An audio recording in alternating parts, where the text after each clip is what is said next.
Jank ye pimps! Black Myth Wukong is a threat to the AAA Western gaming industry, an industry that hates its audience so much that it spends 8 years making a game that can't outperform Gollum. A threat to Screen Rant in particular, taking points off the game for lacking inclusion and diversity. But how the hell do I take that sentence seriously when there is a picture of a magic monkey fighting a magic rock 3 lines above it? Hell, 90% of the things in this game aren't even human. I don't even know what this means. There is a man that can sing and play guitar without a head. What do you want, a mariachi band instead? I'm so Confucius. And Black Myth Wukong is a threat to the American education system, as many Americans are finding out just how many Chinese people there really are. Get over here. Let me show you some numbers. The USA has 333 million people. China has 1.4 billion. So when you see the player chart pull a Helldivers 2 every day at high noon, and when you see English doesn't even make up 10% of the total reviews, remember that China outfucked us by 1 billion people, and they just got a second game to add to their library for when they're not playing PUBG. But with all that being said, how's the game? It's janky as hell, but it's also a good time. Get back here. Let's quit jibber-jabbering and get into it. This game takes place in China or India. I don't know. This game is based on Journey to the West, which I've been told is like the Harry Potter of China. So out of respect for China and in a desperate attempt to improve my rapidly declining social credit score, I've turned all the dialogue to Chinese and I have shut off the subtitles. That one's for you, Big Winnie. However, unfortunately, that meant I didn't get a single word of the story, so don't expect any lore-accurate information from here onward. That's it on the story. Let's talk about how this game plays. First of all, this game is a boss rush. You're a monkey with a stick and they're throwing boss after boss after boss at your stick, and your goal is to use that stick to beat down every last one of them. Most bosses get no context, no cutscenes, no fanfare. They just get a name tag so you know what to write on their gravestone after you kill them. As for the difficulty of these bosses, some of these bosses feel like a parody of a Dark Souls boss. They'll go from slicing you to summoning spikes out of the ground to calling in Rodney the Roach to hiding behind an invisible wall throwing attacks through it to throwing an attack that hangs like a constipated shit to getting body slammed by a tornado that they just spawned in. Don't forget about the grapples. I find the most effective strat to counter these is Alt F4. When I fight bosses like this, I say put me out to pasture. Just give me some jello and plop this old dog in front of a tube TV that's playing Frasier reruns. Much like the gameplay, my dementia is too advanced. But most bosses are piss easy. Like, look at this stupid tiger. Watch how easy this is for me. I believe it was Confucius that once said, an oppressive government is more to be feared than a tiger. Oh god, the tiger is so much worse. Save me, oppressive government. Save me. Hang on.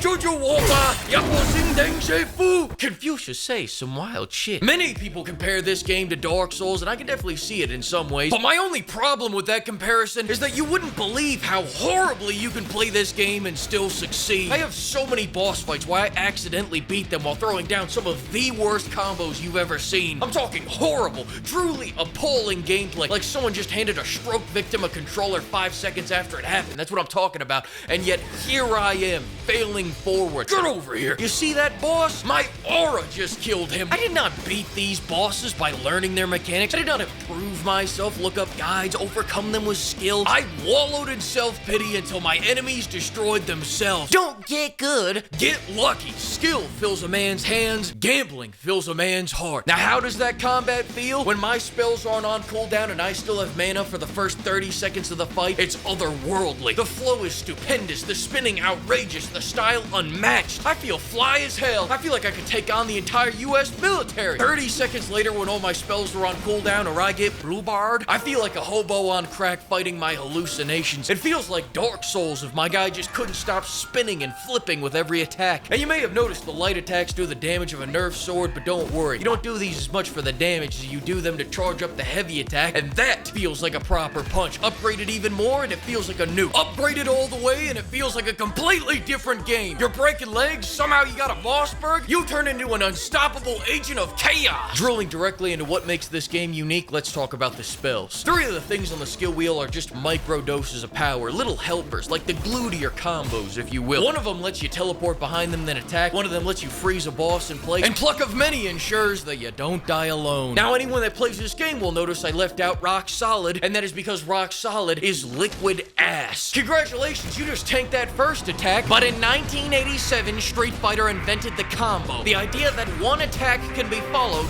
by another attack. The coolest of all your abilities, though, is the Shapeshift ability, of which the game gives you many options hidden all across it, but I also firmly believe that there is only one right choice choice here, and that is the flame-throwing rat. He spits fire, he slices, and if you want to deactivate early, he blows himself up. I didn't know they did that in Journey to the West. I thought that was from Journey to the Middle East. I'm getting sick and tired of all these multiverse movies, and all the other summons are capitalist pig propaganda. Like, look at this dude using the lightning guy. Oh, he does more damage? Oh, you switch your summon depending on the elemental of the boss you're fighting?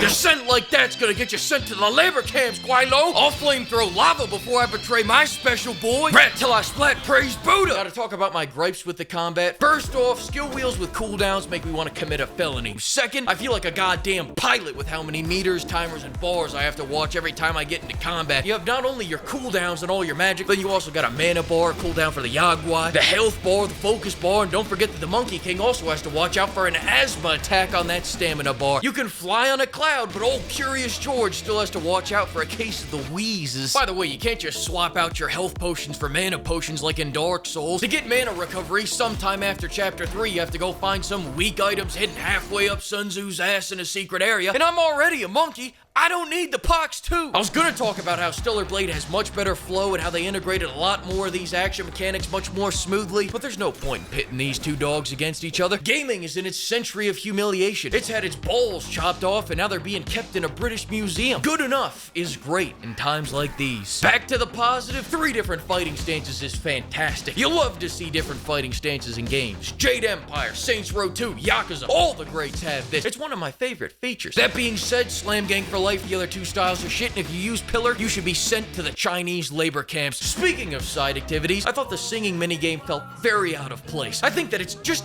disrespectful to the source material to have you singing Girls Just Wanna Have Fun in a karaoke bar. You're better than this, game science. Back to the jank. Whereas Dark Souls punishes you with one-shotting bosses, this game punishes you in a much more subtle way. A way that is straight out of the art of war. Use deception. You see that shortcut right there? Go ahead, try and use it. Fuck you, invisible wall. Try to jump in the cave, invisible ceiling. You see that mountain? Well, you can't fly to it. You see that Scottish guy? Just for a short reign over this barren valley. Well, he's actually Chinese. I'm Bodhisattva Lingji of New Mount Sumeru. Even the bosses have invisible walls on their balls. I can't take it anymore. Damn it! But this gives me an idea. This idiot doesn't know my back's to a wall.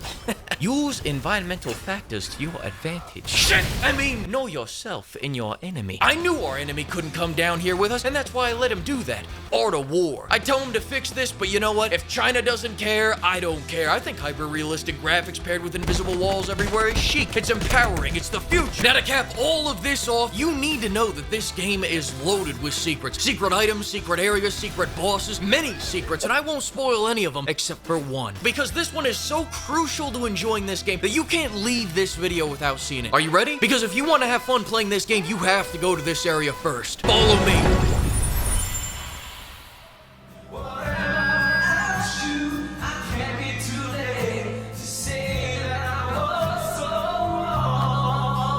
It's Sleeping Dogs. Sleeping Dogs is still the best Wukong game. Thanks to the flock of pimps for bankrolling this video, and another huge thanks to all the pimpers for buying me dozens of copies of Squirrel with a Gun. Get ready, pimpers! It's almost purging time! Yippee! Hooray!